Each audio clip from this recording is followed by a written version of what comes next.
नमस्कार, मैं भारतीय मीडिया .com से अवनीश गुप्ता। हमारे साथ हैं लखनऊ से जमशेद अहमद जी, जो समाजवादी किचन के प्रदेश अध्यक्ष हैं। इनकी संस्था के द्वारा कई जगहों पर भोजन उपलब्ध लोगों को, गरीबों को कराया गया। तो इनसे वार्ता करेंगे हम कि इस लॉकडाउन के समय में कहाँ-कहाँ समाजवादी किचन का बनाया गया, कैसे वितरित किया गया और क्या-क्या परेशानियाँ आई हैं इस समय। मैं पहले तो मीडिया के हमारे छोटे भाई, आज जो भारतीय मीडिया संगठन से आप जुड़े हैं, मैं आपको बधाई देता हूं कि आज जो लोग दबे कुचले हैं उनकी आवाज़ को उठाने के लिए आपने एक मुहिम चलाई है। मैं और मेरे पूरी समाजवादी किचन के सदस्य, मैं आपको बहुत बहुत दिल की गहराइयों से मैं आपका शुक्रिया अदा करता हूं कि आज आपने मीडिया के जरिए आपने समाजवादी किचन को देखा और आज जो है मुझसे संपर्क करने के लिए आए। इसके लिए मैं आपको बहुत बहुत दिल की गहराइयों से मैं धन्यवाद देता हूं। मैं आपको बताना चाहूँगा अविनीश जी कि मैं तो चला था अकेला ही, लोग मिलते गए, कारवां बनता गया। समाजवादी किचन लगातार 2 महीने से 2 महीने से अपने काम पे पूरा ईमानदारी से सक्रिय हो करके, जो लॉकडाउन में जो मजदूर हैं वो और मजबूर हैं, क्योंकि उनके पास इस समय कोई काम धंधा नहीं था, इसलिए वो बेचारे बेरोजगार हो गए। हम लोग बैठे और हम लोगों ने अपने संगठन को बात किया और हम लोगों ने और समाजवादी पार्टी के राष्ट्रीय अध्यक्ष माननीय अखिलेश यादव का भी दिशा निर्देश था कि जो लॉकडाउन में लोग हैं उनकी मदद की जाए। उसी तर्ज पे हम लोगों ने एक संगठन अपना तैयार किया और संगठन को हम लोग लेकर के पूरे प्रदेश के अंदर जहां जहां पे समाजवादी पार्टी के लोग जुड़े थे हमसे, उन लोगों ने वहां पे समाजवादी किचन का निर्माण किया और ईमानदारी से अभी समाजवादी पार्टी का किचन चल रहा है। बस कुछ ही दिनों में इसका हम लोग समापन करेंगे। जहां तक बात है लॉकडाउन में लोगों की परेशानी की बात, तो सही माने में अगर हमने अपने घर में बैठ करके 200-400-500 लोगों का खाने का व्यवस्था किया, तो मैं सोचता हूं कि ये बहुत बड़ा काम नहीं है।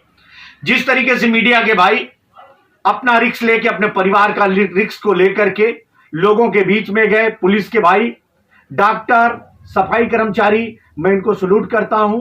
खास करके मीडिया वाले जो कि इतनी कठिनाइयों में, इतना देश के अंदर गंभीर माहौल था, उसके बावजूद अपने काम को पूरा अंजाम दिया।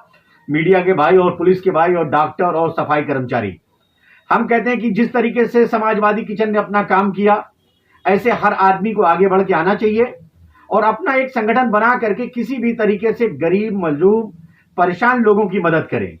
ये गरीब मजदूर इसलिए है परेशान क्योंकि आज लॉकडाउन की वजह से पूरे दुनिया के अंदर परेशानी है और खास करके हिंदुस्तान के अंदर बिना सोचे समझे जो लॉकडाउन लगा करके और बोल दिया गया कि आज 12 बजे के रात के बाद आप कहीं घर से निकल नहीं सकते हैं। कुछ समस्याएं थी, उसके बाद आज लॉकडाउन, जो कि अब लॉकडाउन को चलना चाहिए, जो कि लॉकडाउन को जो ढील दिया जा रहा है और छोड़ा जा रहा है, ये बहुत ही गलत है। आज मरीज लाखों की तादाद में हो गए हैं। उस समय कम से कम 1 हफ्ते का टाइम माननीय प्रधानमंत्री जी को देना चाहिए था। देश की जनता से अपील उन्होंने किया था कि 12 बजे से, उनको आज जो उन्होंने काम किया, यही काम लॉकडाउन लगाने से 1 हफ्ता पहले करना चाहिए था। तो शायद जो परेशानी, जिस तरीके से मजदूर एक्सीडेंट में मर गए, भूख से मर गए, शायद ये परेशानी नहीं होती।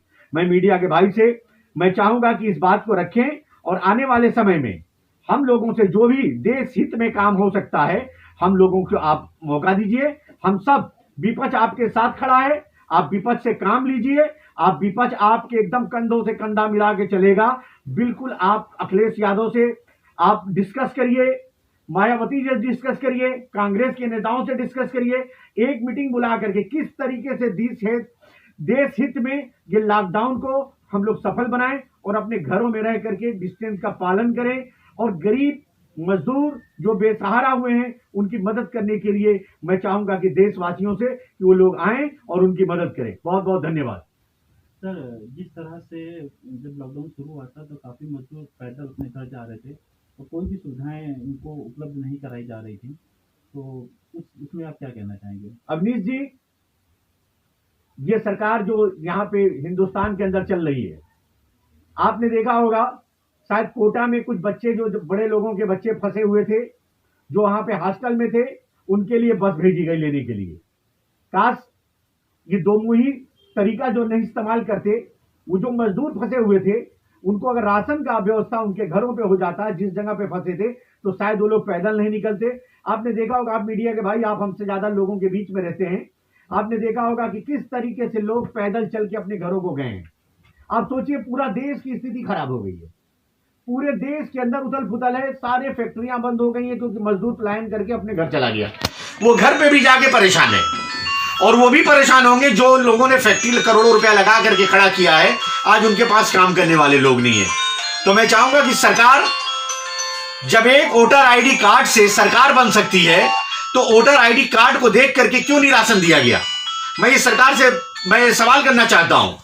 आधार कार्ड से आपने राशन नहीं दिया, आपका राशन कार्ड का मतलब क्या रहा?